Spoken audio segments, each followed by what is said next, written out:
Pawasa, habari za asubuhi. Salama, habari yako? Safi. Pawasa, nimekutafuta, lengo zaidi ni kuizungumzia Simba, mchezo wa kwanza ambao ni fainali ya kwanza iliyopigwa kule Bekane ulitazama, na mchezo wa marejeano utapigwa pale New Amani Complex. Hebu tuangalie kwanza, kwenye mchezo wa kwanza ulingamua kitu gani kuelekea mchezo wa marudiano? Karibu sana Pawasa. Kwenye mchezo wa kwanza mimi niseme tu maybe ni timing ya game approach ya mwalimu, especially kwenye first half. Ndio.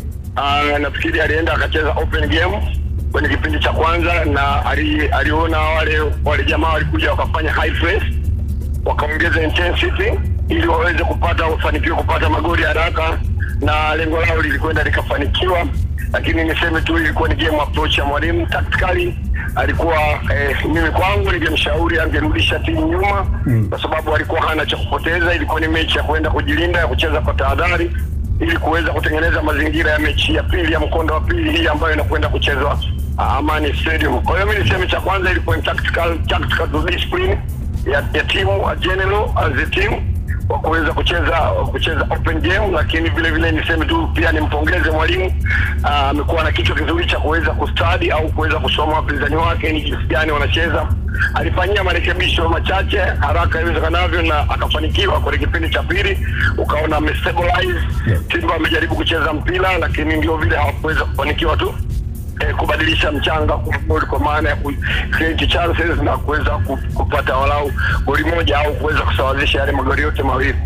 Kitu ambacho ninafikiri baada ya mchezo ule, always these coaches wanasema opponent anakupa wewe session. Kwa hiyo ninaamini opponent kampa session ya kutosha mwalimu, na mwalimu atakuwa amerudi kwenye uwanja wa mazoezi kutokana na ile mechi iliyopita, kwa kuangalia ubora wapi wako very strong. Wanaonekana kwenye sehemu ya katikati walikuwa wako very strong, walikuwa wanavamia wachezaji wa Simba kwenye sehemu ya katikati, wanawapress na kuwalazimisha wafanye makosa, kwa maana kupoteza mpira. Wamekosa comfortability ya kuweza kumiliki mpira, na Berkane wakawa wamefanikiwa kuwini mipira mingi. Lakini niseme kutokana na second half, approach ya second half, inaonekana kabisa mwalimu alifanyia kazi yale makosa au changamoto ya kiufundi ambayo imetokea kwenye kipindi cha kwanza, na hilo naenda kuliona katika mechi ya marudiano. Ni timu nzuri, timu yenye wachezaji ambao wamekamilika, wachezaji ambao wanakwenda kuanza kwa high press.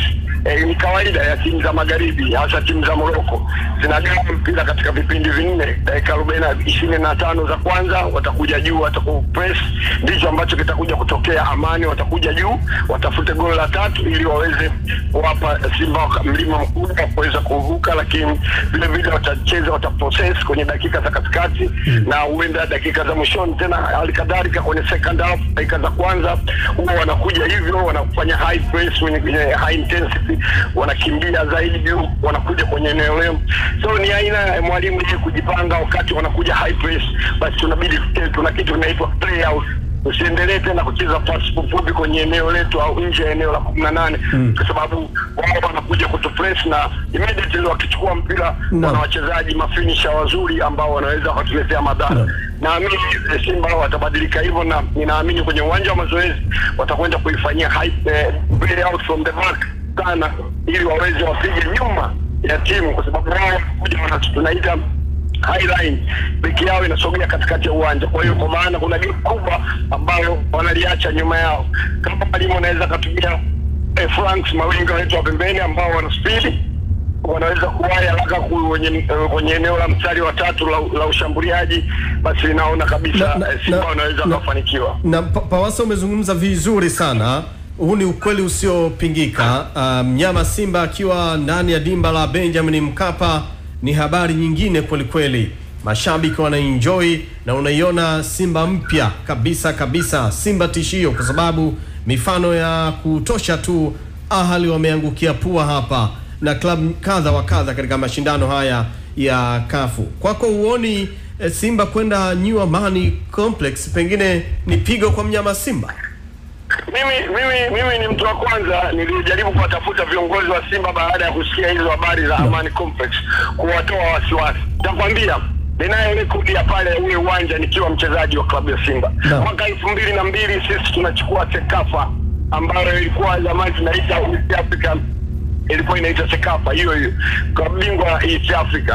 Sisi tunakwenda kucheza finali, nusu finali tunacheza na APR, tunawafunga Amani kwenye mvua kubwa ilionyesha. Finali tunakutana St. Louis, timu ya Burundi, unapata matokeo ya goli 1-0 na tunatawaza.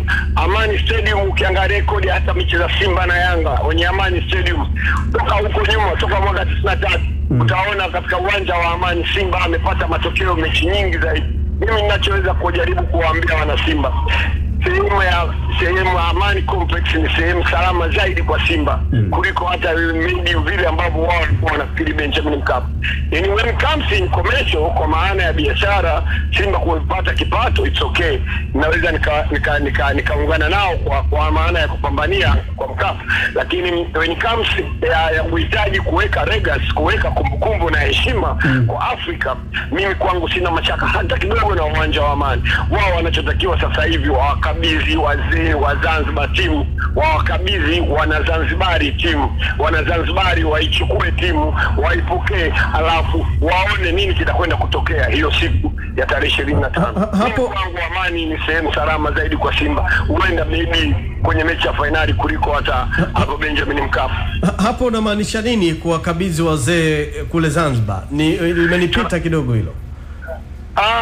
Wako wanachama na mashabiki wanaoipenda Simba ambao wanaishi visiwani Zanzibar, ndio ambao wao pia ni sehemu ya klabu ya Simba, ndio hao tunaweza tukasema ndio customer wa Simba. Hivyo tusiwadhalau au tusiwaonyeshe kana kwamba tunakwenda tu kwa sababu tu kafu. Ni wakati wa kushikamana mkono, wa kuomba kuonyeshwa njia za kupita mpira huu Africa brother. Africa is Africa brother. Kuna vitu vingi Zanzibar ambavyo Simba wanaweza wakanufaika navyo, ikiwa ni pamoja na kupewa ramani, ni sehemu gani wanatakiwa waende wakapumzike, ni jinsi gani wanaweza wakaambiwa waingie kwenye uwanja huu ambao uwanja huu uko chini, asilimia kubwa iko kwenye watu wa Zanzibar. Kwa hiyo kuwapa Zanzibar au wakazi wa Zanzibar na wazee wa Zanzibar, wanachama wa Zanzibar wa Simba, kulipo sehemu ya preparation ya maandalizi ya mechi hii ya finali, ipo advantage ambayo mimi na hakika kabisa Simba wataenda kunufaika nao. Pawasa, tukimaliza tu kwa uchache, unawaona Simba wakitoa taji hili la shirikisho barani Afrika msimu huu wa 24-25? Nitasema kitu kimoja, kiufundi kinadharia mpaka sasa hivi inaonekana Simba ni vigumu kuweza kupata kutawaza kuwa mabingwa, lakini kwenye mpira wa miguu lolote linaweza likatokea. Ni uboreshaji wa ufundi, lakini cha mwisho kabisa mimi nitatoa ridhaa kwa wachezaji binafsi.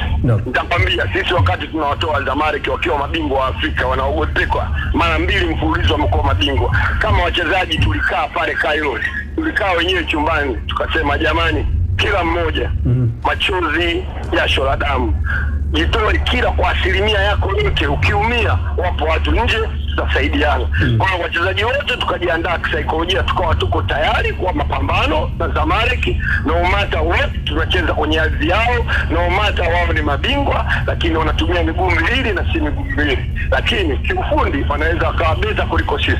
Kwa hiyo kinachotakiwa ni spirit ya kujitoa, spirit ya kuongeza bidii. Kila mmoja wetu akijitoa kwa asilimia 100, akafuata maelekezo na strategy za mwalimu, basi mimi bado ninayo kuona na hofu kubwa kuona kwamba Simba wanakuwa mabingwa kombe la shirikisho. Na bado wanayo wachezaji wa Simba unaona wakijituma uwanjani na kujitoa jasho na damu.